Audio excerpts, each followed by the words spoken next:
salaire ou dividende, comment optimiser? Quel que soit votre régime juridique, quelle que soit la date de clôture, eh bien, vous vous posez probablement cette question, même si vous êtes en entreprise individuelle, c'est nouveau, mais c'est possible aussi. Vous vous posez cette question, est-ce que j'ai plus intérêt à prendre des salaires ou est-ce que j'ai plus intérêt financièrement, bien évidemment, à prendre des dividendes? Et on va voir ce soir quelle est la réponse. Vous allez voir que elle varie en fonction de la forme juridique. Ce ne sera pas la même réponse selon la forme juridique de votre société. Ce ne sera pas peut-être la même réponse selon le nombre de parts fiscales que vous avez dans votre foyer. Et vous verrez qu'en fait, il y a l'aspect financier, mais il y a d'autres aspects qu'il faut aussi prendre en compte dans son analyse. Donc, ce soir, on va traiter ce sujet au vu de l'évolution de la réglementation, au vu de, euh, de l'évolution passée, mais de l'évolution à venir de la fiscalité sur les sociétés et sur les revenus des particuliers. Donc salaire ou dividende, eh bien, pourquoi est-ce que on se pose souvent cette question? C'est tout simplement parce que, évidemment, il y a un enjeu qui est purement financier, mais pas que. Donc ce soir, on va parler des dividendes. On va revenir dessus parce qu'on s'aperçoit que parfois les gens ne savent pas ce que c'est que des dividendes. Peut-être si vous clôturez pour la première fois les comptes de votre société, vous n'avez peut-être pas une vision très claire de ce que sont les dividendes, donc on va commencer avec ça. On parlera aussi du sujet de la rémunération minimum à vous verser, parce que ça c'est important. Vous allez voir, on ne peut pas avoir une stratégie 100% dividendes ou 100% rémunération. Surtout 100% dividendes, c'est pas toujours la meilleure stratégie. On vous expliquera pourquoi. Se verser des dividendes, il y a une contrainte de temps. Là aussi, il ne faut pas l'oublier parce que ça peut tout changer, surtout pour ceux qui clôturent la première année. Quelle est la répartition optimum salaire-dividende? Vous verrez que pour certains, eh bien, il y a vraiment un arbitrage et une bosse, j'allais dire, un équilibre optimum qui peut être trouvé. On parlera de la taxe Puma. On en parle depuis plusieurs années, mais c'est assez peu connu, donc c'est important de ne pas l'oublier. Et puis, on traitera du cas particulier de ceux qui sont inscrits au Pôle emploi et qui touchent l'aide de retour à l'emploi et qui souhaitent se verser une rémunération. Donc, un petit programme bien structuré comme vous l'aimez. Vous allez voir que c'est assez simple. Hein. Donc, dans quelques minutes, je peux vous le garantir, vous aurez une version beaucoup plus claire de cet arbitrage qui finalement est beaucoup plus simple qu'il ne l'était encore il y a quelques années. Il y a quelques années, il fallait vraiment sortir des calculettes, faire des simulations sur mesure. Là, vous allez voir qu'on va vous montrer ce qui correspond à votre cas, et j'allais dire à 80-90% des cas, on est sûr du coup, il n'y a pas de besoin de se prendre la tête. Vous allez voir apparaître sous vos yeux le résultat de ce qui est la meilleure répartition. Donc, les dividendes, je vous le disais, première chose, c'est que pour qu'il y ait dividendes, il faut qu'il y ait impôt sur les sociétés, y compris les entreprises individuelles. On a laissé EIRL, ça n'existe plus EIRL, mais entreprise individuelle et entreprise individuelle à responsabilité limitée, c'est la même chose. Ça n'a pas changé concernant la fiscalité. La deuxième contrainte, c'est que il faut avoir fait un premier bilan. Vous ne pouvez pas vous verser des dividendes. Si vous avez créé votre entreprise là au mois de juillet et que vous clôturez en décembre de l'année prochaine, les dividendes, vous ne pourrez pas vous les verser avant 18 mois. Donc, le sujet rémunération ou dividendes, en général, c'est pas un sujet qu'on se pose la première année. Ensuite, pour pouvoir se verser des dividendes, il faut avoir réalisé un bénéfice. Là aussi, si parce que vous êtes obligé de vous verser une rémunération, vous pompez toute la richesse créée par votre entreprise à la fin de l'année, eh bien peut-être que vous n'aurez pas de bénéfice à distribuer. Donc il n'y aura pas d'optimisation à faire puisque vous aurez tout absorbé pour vous rémunérer. Point très important, les dividendes sont répartis auprès de tous les actionnaires. Si vous avez 50% des parts de votre société, vous ne pouvez pas prendre 100% des dividendes. C'est pas comme ça que ça marche. Si vous avez 20% des parts, vous toucherez 20% des dividendes, 80% des dividendes. Si vous êtes le seul actionnaire, que vous avez 100%, vous pourrez prendre à ce moment-là 100% des dividendes. Mais si vous avez des minoritaires ou d'autres majoritaires, ayez bien en tête le fait que les dividendes, c'est arithmétique, c'est en fonction du nombre de parts détenues.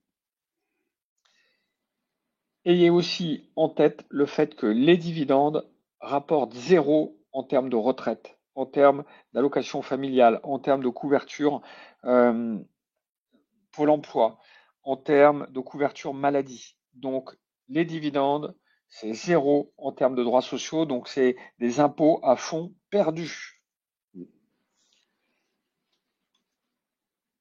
L'imposition sur le revenu des dividendes, vous en avez forcément entendu parler si vous nous suivez sur cette chaîne. C'est la flat tax, 30%. La flat tax, ça veut dire une taxation à l'impôt sur le revenu et aux prélèvements sociaux, maximum 30%. Donc les dividendes, depuis plusieurs années maintenant, c'est taxé à 30%. C'est plutôt une très bonne nouvelle. C'est pour ça que souvent les entrepreneurs disent, grâce à la flat tax, ou du fait de la flat tax, évidemment, j'ai probablement plus intérêt à me verser des dividendes. On va vous montrer que ce n'est pas le cas pour tout le monde. Donc, vous le savez, nous, en tant qu'experts comptables, on essaie d'être le plus pragmatique possible. Et donc, la première question que vous devez vous poser avant d'optimiser, de chercher à optimiser vos salaires et vos dividendes, eh bien, c'est de combien ai-je besoin pour vivre? Et c'est en répondant à cette question que déjà vous allez solutionner une partie de la réponse. C'est-à-dire que la première chose que vous allez devoir couvrir, le premier besoin que vous allez devoir couvrir, c'est celui dont vous avez des besoins pour payer votre alimentation, pour payer la voiture, pour payer le loyer, les dépenses des enfants et les congés. Ce besoin pour vivre, ça peut être 2000 euros, ça peut être 3000 euros. Eh bien, ce besoin pour vivre, c'est ce qui va vous indiquer le montant que vous allez devoir prendre tous les mois dans l'entreprise. Et ce montant, eh bien, vous allez devoir vous le verser sous forme de rémunération. Vous n'avez pas le choix, puisque vous ne pouvez pas vous verser des dividendes pour couvrir ce besoin. Donc, la première chose à faire, c'est couvrir vos besoins courants avec une rémunération. L'optimisation rémunération dividende, elle va se situer au-delà de ça, c'est-à-dire pour la partie soit qui va correspondre soit à des dépenses exceptionnelles, soit à des besoins, si vous voulez, non récurrents. Mais soyez bien conscient du fait que surtout si vous venez de créer votre entreprise, le premier besoin pour vivre, il va être couvert par forcément une rémunération. Ou si vous êtes inscrit au Pôle emploi, les ARE, mais une rémunération. Et donc c'est déjà en répondant à cette question, en identifiant le besoin dont vous avez votre besoin financier pour vivre mensuel, eh bien, que vous allez définir le niveau de votre rémunération. Et s'il reste du gras, j'allais dire, ou s'il reste après ça des bénéfices en fin d'année et que vous souhaitez les sortir de la société, à ce moment-là, ce sont ces bénéfices-là qu'on va optimiser, mais pas la rémunération courante. Parce qu'en vous versant cette rémunération, en plus de ça, vous allez contribuer à un système de protection sociale, chômage, je vous le disais, retraite, allocation familiale, etc., qui correspond à votre niveau pour vivre. Donc, si vous commencez à optimiser, si votre priorité elle est purement financière et que, par exemple, vous priorisez les dividendes, vous n'allez pas contribuer au système de retraite à la hauteur de votre, votre niveau de vie actuel. Et le jour où vous serez à la retraite, il y aura un décalage entre ce que la retraite va vous verser et ce dont vous avez besoin pour vivre. Donc vous avez tout intérêt à commencer par vous verser une rémunération qui correspond à votre besoin, j'allais dire, quotidien. Les autres avantages de vous verser une rémunération, c'est que ça vous permet de valider votre trimestre de retraite. Donc, pour valider 4 trimestres de retraite, il faut en 2023 se verser 6 762 euros par an de rémunération. Donc à peu près 563 euros par mois. Alors si vous êtes entreprise individuelle ou gérant majoritaire, vous pouvez vous le verser en une seule fois dans l'année. Si vous êtes en SAS, vous devez vous le verser au moins par trimestre. Les trimestres de retraite sont validés en fonction de la rémunération que vous êtes versée chaque trimestre. Donc, faites vos calculs et versez-vous au moins 1 600 € par trimestre si vous êtes en SAS et que vous souhaitez valider votre trimestre. Une fois que vous allez valider le compteur des trimestres de retraite, après, le montant de la rémunération que vous allez vous verser, elle va alimenter votre caisse de retraite. Donc, ça, c'est le deuxième compteur en matière de retraite. On ne parle plus des trimestres, on parle de vos droits à la retraite, qui va être directement lié au niveau de votre rémunération. C'est pour ça que je vous disais, versez-vous une rémunération qui correspond à votre niveau pour vivre, parce que c'est ce qui vous permettra d'avoir une retraite qui vous permettra de garder ce même niveau le jour où vous prendrez votre retraite. Troisième chose, c'est qu'en vous versant une rémunération, vous cotisez à un système de sécurité sociale. Alors maintenant, grâce à la PUMA, la protection universelle maladie, vous savez que maintenant, si vous êtes résident français, vous avez le droit à la couverture sociale minimum, la protection universelle maladie, qui couvre vos soins en cas d'hospitalisation, mais qui ne vous couvre pas en cas d'arrêt maladie. Donc les arrêts maladie, les indemnités journalières de maladie, vous n'avez le droit que si vous cotisez au système. Donc en vous versant une rémunération, vous vous garantissez ce droit. Quatrième avantage, c'est qu'en vous versant une rémunération, vous vous offrez la possibilité de cotiser à une mutuelle et à une prévoyance, ce qui ne sera pas possible si vous n'avez pas de rémunération. Voilà, donc d'où l'intérêt de se verser des rémunérations. On continue, on revient avec le sujet dont je vous parlais, c'est-à-dire les dividendes. Jean-Luc, je te laisse expliquer le calendrier des dividendes. Ah, alors il y a un petit problème de micro avec Jean-Luc. Voilà. Oui, alors le calendrier des dividendes, c'est assez simple. Pour savoir si vous avez droit à des dividendes, il faut déjà savoir si la société elle a fait des bénéfices. Donc, tant qu'on ne le sait pas, on ne peut pas distribuer des dividendes. Donc, c'est pour ça qu'il faut attendre la fin de l'année d'établir le bilan. Et ça sera une fois que le bilan est établi qu'on va pouvoir distribuer des dividendes l'année N+1. Donc, on fait le bilan là pour un exercice au 31 décembre. On va faire le bilan au 31 décembre. On va voir si la société elle a fait des bénéfices. Et en fonction des bénéfices qui ont été réalisés, vous décidez quel montant vous allez distribuer de dividendes, sachant que vous n'êtes pas bien sûr obligé de distribuer la totalité des dividendes. Vous pouvez distribuer zéro et puis laisser l'argent dans la société. Comme ça, éventuellement, ça ne vous fait pas payer d'impôt sur le revenu. Mais donc, on ne peut pas distribuer de dividendes, sauf cas particulier, avant d'avoir établi le bilan. C'est pour ça qu'une astuce, des fois on ne le sait pas, c'est que quand on crée sa société, on n'est pas obligé de faire un bilan au 31 décembre. Quelqu'un, par exemple, qui crée sa société là au mois de novembre, il n'est pas obligé de faire un bilan au 31 décembre 2024. Le premier exercice, il peut faire plus de 12 mois. Donc si la personne, elle pense qu'elle va faire des bénéfices, elle peut décider de faire un bilan au 30 juin 2024, par exemple. Comme ça, on aura un bilan et on saura au bout de 6 ou 8 mois si on a fait des bénéfices. Et on pourra distribuer des dividendes éventuellement en juillet ou au mois d'août, puisqu'on aura fait un bilan sans attendre, en effet, un bilan qui peut être assez éloigné pour savoir si on a fait des bénéfices. Donc ça peut être une astuce parce que on a des créateurs qui se rémunèrent pas, puisqu'ils touchent l'ARE, qui se rémunèrent pas les premiers mois, puis qui se disent il va falloir que j'attende je sais pas combien de mois pour toucher mes dividendes. Donc décider de faire un bilan qui est assez proche de la création de la société. Voilà, et ensuite donc, vous pouvez distribuer les dividendes dès que le bilan a été clôturé. Donc là, dans l'exemple, supposons que vous fassiez 6 000 € de bénéfices après 12 mois d'activité, vous allez pouvoir vous distribuer les dividendes Ou alors on aurait pu mettre le 13e, le 14e, le 15e mois. Donc en tous les cas, vous avez 6 mois après la date de clôture pour distribuer vos dividendes. Donc vous êtes l'exercice suivant. Donc vous voyez que la distribution de dividendes, elle ne peut pas arriver avant. Alors si vous cherchez sur Internet, on vous dira, ben oui, mais les acomptes sur dividendes, vous avez qu'à vous verser un acompte sur dividendes. Oui, mais un acompte sur dividendes, ça c'est un truc qui est assez théorique parce que pour que vous versiez un acompte sur dividendes, il faut que vous ayez un commissaire aux comptes.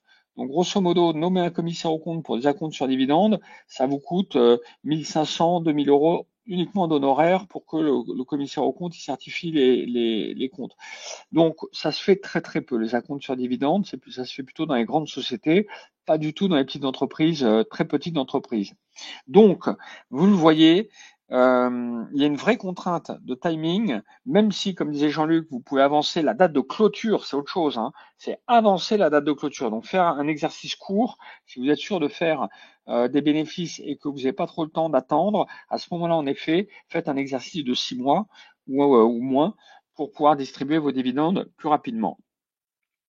La répartition, avant qu'on vous montre le tableau qui va vous expliquer les grandes tendances pour faire votre arbitrage et faire votre répartition, quelques rappels. Si vous êtes gérant de SARL EURL, que vous êtes en SARL EURL, souvenez-vous que les charges sociales, c'est 45% de la rémunération nette que vous prenez. Si vous êtes en SAS ou en SASU, les charges sociales, c'est 75% du net. Bon, on en a parlé déjà plusieurs fois dans nos webinars. La différence, elle est essentiellement due parce que le système, elle est essentiellement due au fait que le système de retraite des dirigeants de SAS et SASU est plus généreux que celui des dirigeants de SARL et URL, mais plus généreux, donc plus coûteux. Le taux marginal d'imposition, votre TMI, il varie de 0% à 45%. Les trois quarts de la population sont à un TMI inférieur à 30%. Hein, de la population qui paie des impôts, puisque la moitié des Français ne paient pas d'impôts. Donc les trois quarts de ceux qui payent les impôts sont à moins de 30%. Donc il y a de fortes chances que vous soyez à moins de 30%. Les cotisations sur les dividendes dans les SARL et URL s'élèvent à 45% lorsque le capital dépasse, lorsque le montant des dividendes dépasse 10% du capital social et du compte courant d'associé. Donc pour nos calculs, on a considéré que le capital et le compte courant d'associé, c'était 5 000 euros. Oui, Jean-Luc, tu voulais dire quelque chose? Oui, bah, je voulais dire en effet, là, depuis quelques années maintenant, pour les EURL, donc que l'on prenne des rémunérations, c'est la première ligne là, où les cotisations sociales sont de 45%, ou qu'on prenne des dividendes, c'est quasiment la même chose, quoi, hein, puisque dans les deux cas, on va payer 45% de charges sociales. Bon, pour les dividendes, c'est si ça dépasse, ce qui dépasse les 10% du capital. Alors, ceux qui ont un gros capital, éventuellement, ils sont pas concernés, mais sinon, qu'on prenne ceux qui ont un petit capital, ce qui est la plupart des cas, les cotisations sociales, qu'on prenne des rémunérations ou des dividendes, on va avoir à peu près autant de cotisations sociales. Oui. Je réponds à la question qui nous est posée dans le chat. Il n'y a pas de cotisation sociale sur les dividendes de SAS, SASU. Il y a par contre un prélèvement fiscal qui est fait au niveau de la société qui peut donner l'impression, le PFU, qui peut donner l'impression que ce sont des cotisations sociales, mais c'est de l'impôt pur et dur, même s'il y a des prélèvements sociaux. Là, on parle vraiment de cotisations sociales, c'est-à-dire de sommes qui sont versées à l'URSSAF, entre autres. Voilà, c'est depuis quelques années, mais il y a vraiment deux régimes différents. Dans les EURL, il y a ces cotisations sociales. Dans les SAS, SASU, ce sont des prélèvements sociaux qui sont en fait des impôts. Jean-Luc, je te laisse commencer Oui, ce tableau parce que c'est toi qui l'as oui, mis oui. à jour. Oui, alors donc on va vous donner un petit exemple. Donc je vais essayer de faire assez simple parce qu'il y a beaucoup de chiffres. Alors en fait, si vous voulez, pour résumer, c'est qu'il peut être assez tentant de se dire, moi je vais me mettre en SASU, je vais prendre que des dividendes. Et comme vient de le dire Xavier, sur les dividendes, il n'y a pas de cotisation sociale. Donc si on fait des simulations, en effet, on va voir que c'est pas toujours la meilleure solution. Alors, on a fait les différents cas, si vous êtes en SASU ou en EURL, et si vous prenez que des primes ou que des dividendes. Et on va considérer qu'on a tout distribué, c'est-à-dire tout l'argent qu'il y a dans la société, il est distribué aux dirigeants, aux associés, et on va voir à la fin du compte combien il vous reste en net dans les poches. Alors dans la première colonne, on est dans le cadre de la SASU, où là on va distribuer des primes, et on considère que la société, en fait, elle dégage un résultat, si vous voulez, avant impôt, avant charges sociales, etc., de 40 000 euros. Donc il y a 40 000 euros en fait qui doivent être distribués sous forme de primes ou sous forme de dividendes. Donc, dans la première colonne, on a des primes, et les 40 000 euros, vous voyez, ils vont se décomposer en cotisations sociales. Donc les cotisations sociales, elles sont assez élevées, hein, puisque les charges sociales sur les primes, c'est que, comme on est en SASU, on a le statut d'assimilé salarié, on a des cotisations sociales assez fortes. Donc si on enlève les 17 000 de cotisations sociales, on va pouvoir prendre une prime nette, un salaire net de 23 000 euros. On va avoir de l'impôt sur le revenu, forcément de 1 200 euros. Et à la fin, donc net en sonnant et trébuchant, on va avoir 21 800 euros dans ses poches. L'autre solution, c'est celle que je vous disais tout à l'heure. Donc on prend tout en dividende. Donc tout en dividende, en bas, on ne va pas avoir de cotisation sociale. Mais les dividendes, ils arrivent après l'impôt société. Les dividendes, c'est le bénéfice après IS. Donc, ça veut dire qu'on a payé de l'impôt société, 6 000 euros. On va donc après pouvoir distribuer des dividendes. Et sur les dividendes, on va avoir l'impôt sur le revenu qui va être 30% ou sinon le barème. Et si on part sur le plus petit montant, 30%, on va avoir en net, la personne va toucher en net 25 500. Donc ça fait plus que les salaires, puisqu'on n'a pas de cotisation sociale. Et donc, forcément, on a un peu plus de revenus nets. Les deux autres solutions, on les regarde si on est en URL. En URL, première solution, des primes. Sur les primes, on va avoir des cotisations sociales. Les cotisations sociales, on voit, elles sont inférieures que dans le cadre de la SASU, puisque comme on l'a vu tout à l'heure, c'est 45% plutôt que 75% quand on est en SASU. Donc il va rester en net 27 000 euros. On va payer de l'impôt sur le revenu. Et à la fin du compte, il va rester 25 300. Hein, la dernière hypothèse, là, c'est on distribue, au lieu de distribuer des primes, on va distribuer des dividendes. Et là, vous voyez, les cotisations sociales, c'est quasiment pareil, puisque sur les dividendes, il y a des cotisations sociales. Donc, on va avoir des cotisations sociales. Là, par contre, on va avoir de l'impôt sur les sociétés, puisqu'on ne déduit pas de rémunération. On a des dividendes. Donc, les dividendes, comme je disais tout à l'heure, c'est après impôt société. Donc, on a de l'impôt société. On va distribuer un net de 21 760. Et à la fin, il va rester 23 500 de net. Donc, quand on est en URL, vous voyez, la conclusion, c'est autant prendre tout en rémunération, puisque les cotisations sociales, on a quasiment pareil, et ça évite d'avoir de l'impôt sur les sociétés à payer. Alors, donc ça, c'est URL. URL, donc prendre plutôt des rémunérations. Et si on compare avec la SASU pour choisir la bonne forme juridique, donc on voit que l'idée de tout prendre en dividende, elle n'est pas forcément très intéressante, puisque à la fin, on n'a que 200 euros d'écart entre tout prendre en dividende ou prendre des primes en EURL. Et si on rentre dans les détails, on voit qu'en SASU, en fait, on va payer que des impôts et que des taxes. On paye l'impôt société, la flat tax, l'impôt sur le revenu, alors qu'en EURL, en fait, on va payer des cotisations sociales. Donc, quitte à choisir, il faut mieux payer des cotisations sociales qui vont ouvrir droit à des prestations sociales, comme on a vu tout à l'heure, donc la retraite, la prévoyance, la maladie, etc., les arrêts de travail. Et donc, souvent, voilà, l'idée qu'on se fait de dire, moi, je vais me mettre en SASU et je vais prendre que des dividendes, déjà, en fait, on arrive quasiment au même résultat. Et quitte à choisir, faut mieux choisir quelque chose qui donne des droits plutôt que quelque chose qui donne aucun droit et qui ne sert que payer des impôts et des taxes. Voilà, alors en fait, quand on fait plusieurs simulations, on arrive quasiment toujours en fait à ce même résultat où on a assez peu d'écart entre la SASU, dividende et prime. Et donc, en définitive, nous, c'est un plus la stratégie que l'on donne, là, c'est plus prendre des primes en EURL, plus choisir ce statut-là, sauf des cas particuliers où les personnes, éventuellement, elles sont à la retraite, elles n'ont plus besoin de cotiser pour le chômage ou pour la retraite, ou des personnes qui commencent leur activité.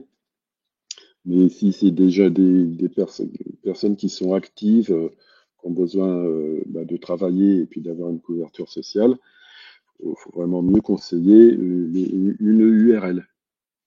Jean-Luc, je Oui, résume. Si vous êtes en SASU, d'un point de vue strictement financier, tu me corriges si je me trompe, votre intérêt, d'un point de vue strictement financier à court terme, c'est plutôt de vous verser des dividendes, si vous êtes en SASU. Si vous êtes en EURL, votre intérêt financier, il est clairement du côté des primes, à cause, on l'a bien compris, des charges sociales sur les dividendes. Et si vous voulez vraiment optimiser revenus, vos revenus sur le long terme, que vous êtes en SASU, vous avez peut-être intérêt à transformer en EURL pour pouvoir, pour un différentiel financier très très faible, cotiser un système de retraite. C'est ça, hein? ben voilà, c'est ça, ouais, tout à fait. Alors, on va le voir, on va le voir. Il y a juste une petite coquille, et vous l'avez noté vraisemblablement. Donc, avant qu'on me mette des commentaires, notamment en YouTube, c'est que sur la vidéo, quand elle sera sur YouTube, charge sociale sur dividende dans la partie basse du tableau, c'est charge sociale sur rémunération, pas sur dividende. Les charges sociales sur dividende, elles sont à troisième ligne. Et voilà, en bas, c'était charges sociales sur rémunération. C'est dit, donc c'est corrigé. Et maintenant, je vous montre un tableau, on va vite passer là-dessus. Simplement pour confirmer ce que vient de vous dire Jean-Luc, c'est que on a fait tous les calculs en fonction du nombre de parts fiscales, parce que vous pouvez vous dire, bah oui, mais moi j'ai des enfants, donc peut-être que pour le calcul de l'impôt sur le revenu, ça change tout. Eh bien, non. Dans ce tableau, on a fait simplement le calcul avec les situations extrêmes et progressives. Donc, à gauche, vous versez, vous êtes gérant majoritaire de la SARL, le URL, vous versez que des dividendes. Vous voyez que quel que soit en fait le niveau le nombre de parts fiscales, eh bien, vous voyez que financièrement, vous avez toujours plus intérêt à vous verser une rémunération que à vous verser des dividendes. Ce qui est sur fond, il faut comparer ce qui est sur fond rouge et ce qui est sur fond vert.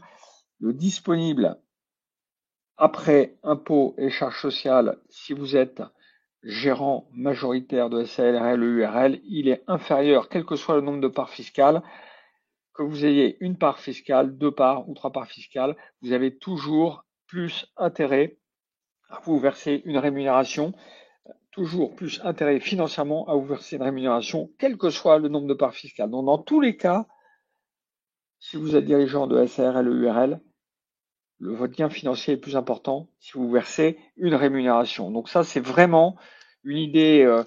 Souvent, les gens pensent que même en SARL ou URL, vous avez intérêt à vous verser des dividendes. Surtout pas depuis cette loi qui taxe les dividendes comme des rémunérations. Donc c'est assez simple à comprendre.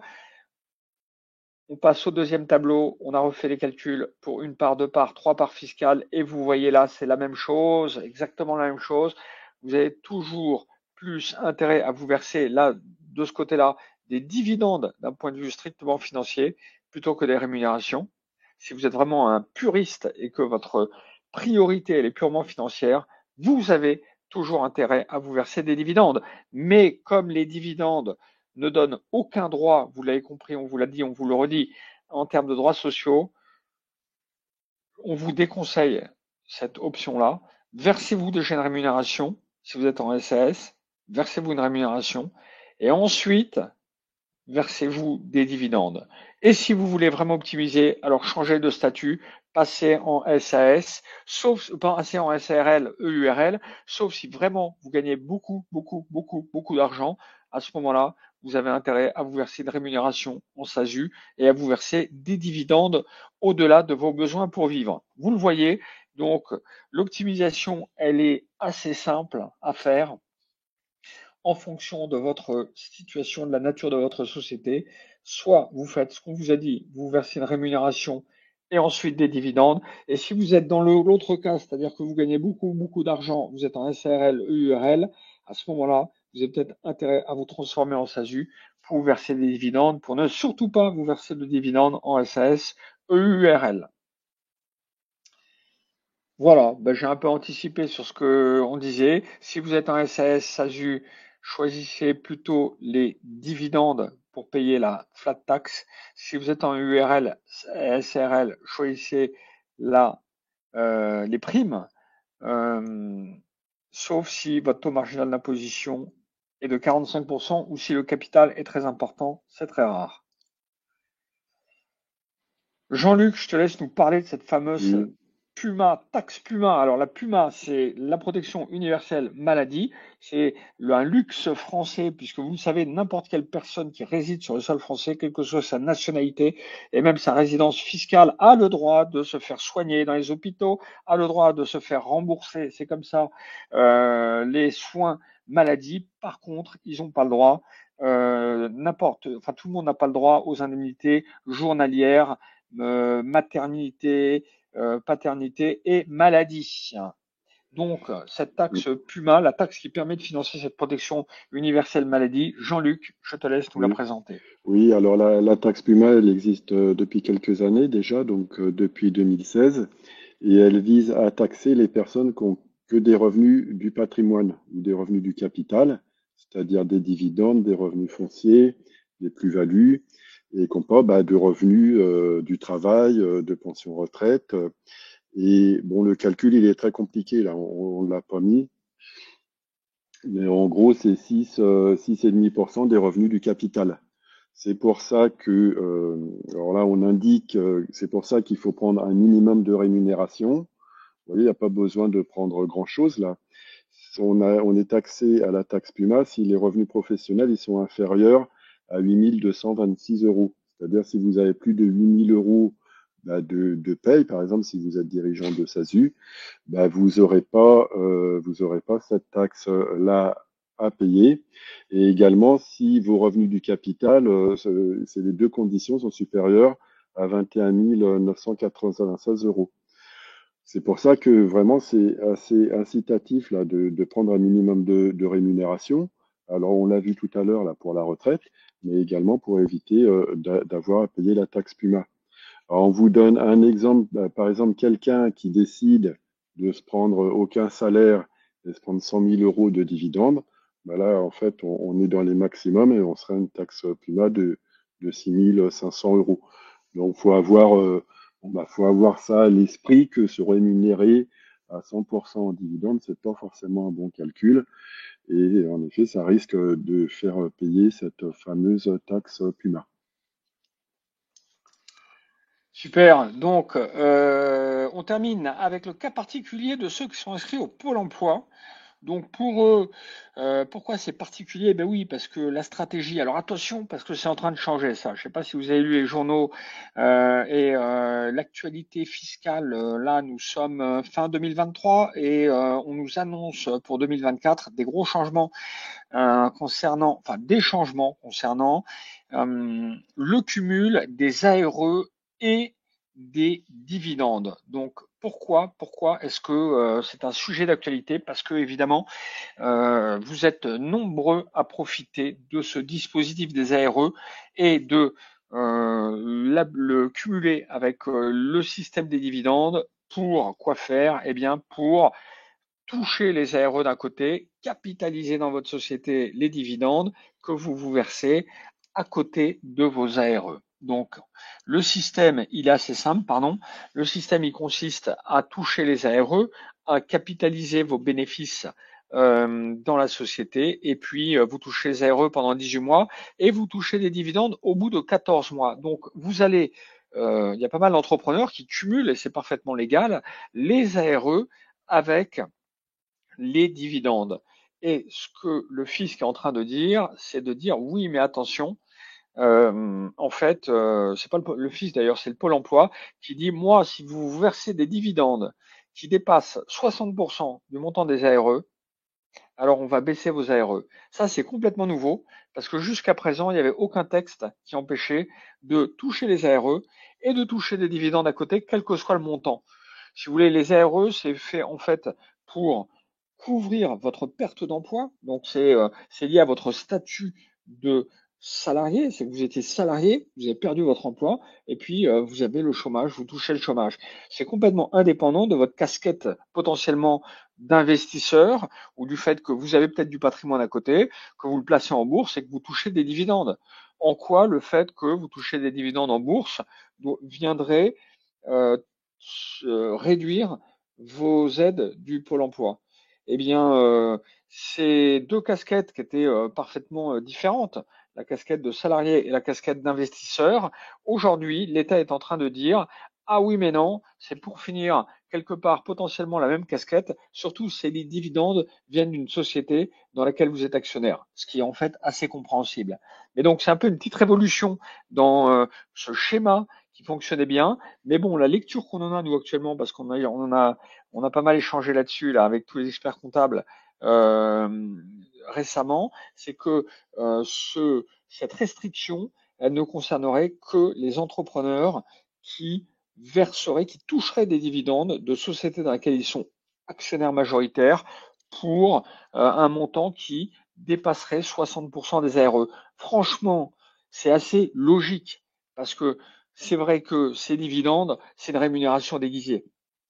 Mais d'un point de vue juridique, un dividende, ça reste un dividende, c'est la rémunération du capital, donc c'est pas une rémunération du travail, et donc c'est voilà, c'était assez cohérent de pouvoir cumuler les deux. Mais comme il y a eu des abus, nous, ce qu'on disait, hein, on l'a dit dans les précédents webinars, on a fait une vidéo, un live là-dessus, et on l'expliquait déjà il y a plus d'un an, en disant ne vous versez pas des dividendes qui dépassent le montant de vos ARE.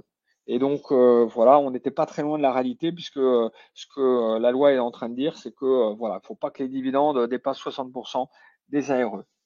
Donc, c'était une stratégie. Et cette stratégie, si c'est votre stratégie, alors elle change un petit peu l'analyse parce que évidemment, votre priorité dans ce cas-là, c'est de vous mettre en SASU, de vous verser des dividendes. Vous n'êtes pas dans une logique d'optimisation des cotisations sociales, vous êtes dans une logique purement financière et à ce moment-là, eh bien, le schéma SAS plus dividende, il est assez pertinent et vous pouvez, après, à la fin de vos ARE, transformer votre SAS en EURL ou en SARL pour payer moins de cotisations sociales sur votre rémunération. Voilà, on a fait le tour du sujet. On espère que vous y voyez plus clair sur l'arbitrage rémunération-dividende. Vous voyez que pour finir, c'est pas si compliqué que ça et que la grille d'analyse, elle est assez simple et elle marche, on vous le disait, dans 90% des cas. Il y a toujours des cas particuliers. Alors, si vous êtes un cas particulier, eh ben, il faut faire des simulations, il faut faire tourner les tableurs, faire des différentes simulations. Mais dans 90% des cas, la lecture, elle est simple et nous, c'est vraiment la lecture qu'on applique et qu'on fait pour les entrepreneurs qu'on accompagne. Donc, pour finir, c'est beaucoup moins complexe que ce que certains fiscalistes qui veulent vous vendre des consultations très très chères vous font croire. On vous le dit, voilà, en appliquant cette règle à votre cas, nous sommes quasiment sûrs que vous trouvez la réponse à cette fameuse optimisation qui est moins compliqué que ce qu'il ne paraissait. Jean-Luc, est-ce qu'il y a des questions? Oui, il y a quelques questions, enfin il y a vraiment pas beaucoup. Alors il y a KPM, donc il demande qu'est-ce qui est plafonné à 8 fois, alors ça a sauté à 8 fois le pass. Alors ça c'est pour calculer la taxe Puma, en fait, la rémunération qu'on va prendre en compte. En effet, elle n'est pas illimitée, là il y a quand même un plafond. Donc le plafond, ça va être 8 fois le pass pour calculer la taxe Puma. Et Gaël, bah pareil, a rebondi sur la taxe Puma. Si on se verse 8 226 euros de rémunération SASU, oui, alors en effet, on va échapper à la taxe Puma. Puisque pour payer la taxe Puma, en fait, il faut prendre moins de 8 226 euros de rémunération, puis avoir des revenus du capital qui sont supérieurs à 26 000 et quelques euros. 21 000, non, 21 996. Donc, si on se prend cette rémunération-là, vous voyez, qui n'est pas très élevée, on va échapper à la taxe Puma. Gaël qui demande également à partir de quel bénéfice est-il intéressant d'être en SAS. Là, il n'y a pas de réponse toute faite, hein, puisque ça va dépendre votre situation personnelle, votre foyer fiscal, si vous avez des enfants, les revenus du conjoint. Donc, on peut se poser la question si, je ne sais pas, à partir de 200 000 euros de bénéfices, ça peut être intéressant d'être en SAS pour se prendre plutôt des dividendes que des rémunérations de URL. Mais je pense que c'est quand même voir au cas par cas, quoi, hein. Ouais. Ça, clairement, il faut faire des simulations et là, il faut voir par rapport au niveau de bénéfice, comme tu le disais, ce qu'on peut gagner d'un côté, ce que vous allez perdre de l'autre, parce que vous allez payer plus de cotisations en SAS.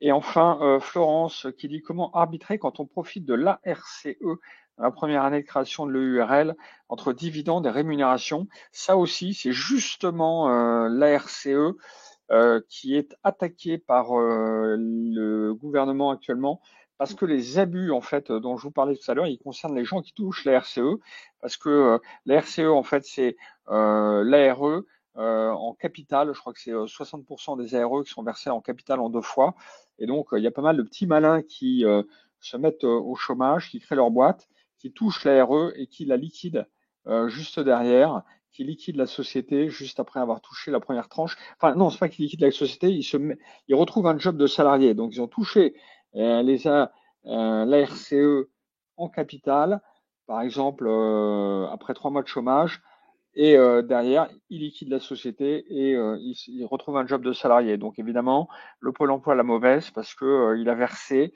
une part importante des ARE. Voilà, donc tout ça, ça va être réformé et ça va un peu bouger. Donc, la première année, alors l'arbitrage, est-ce qu'il y a un arbitrage à faire? Ouais, c'est un peu plus compliqué pour la raison que je viens de vous évoquer. Alors, c'est pas la RCE, là, les exonérations de cotisations sociales, c'est l'ACRE, c'est l'ACRE.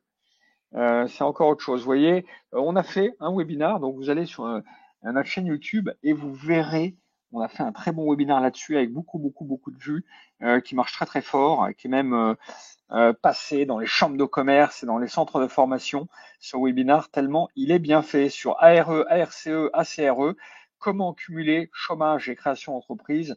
On répond à toutes ces questions. Voilà, on va arrêter là ce soir. Merci Jean-Luc, merci à tous d'avoir Merci participé Xavier. à ce webinaire. Toujours une joie de vous retrouver là-dessus. On va mettre à jour dans les prochaines semaines la liste de nos webinaires. Merci. Inscrivez-vous, n'hésitez pas. On est toujours ravis de partager tous ces sujets avec vous et c'est important qu'on ait vos retours live. Donc, partagez et si vous aimez, likez sous cette vidéo si vous l'avez vue sur YouTube. À bientôt sur cette chaîne et dans nos prochains lives. À Bonne soirée bientôt. Jean-Luc.